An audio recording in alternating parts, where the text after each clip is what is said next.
The image link plugin will allow us to link different images within our scene. And to save time here, we set up a scene with several flags in it. So as you can see, we have a left column with 3 different flags. We have a right column with 3 different flags.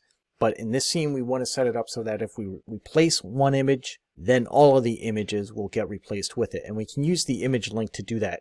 So I'm going to go into my built-ins, into my container plugins, and within my tools folder is the image link. I'm going to drag my image link onto my top container here, and then I'm going to click on the image link. In the image link properties, we have these container 1, 2, 3, all the way down to container 10, and you can see that they're blank. So it's waiting for a container. I'm going to come over to my scene tree and start dragging my containers from my scene tree into these blank containers.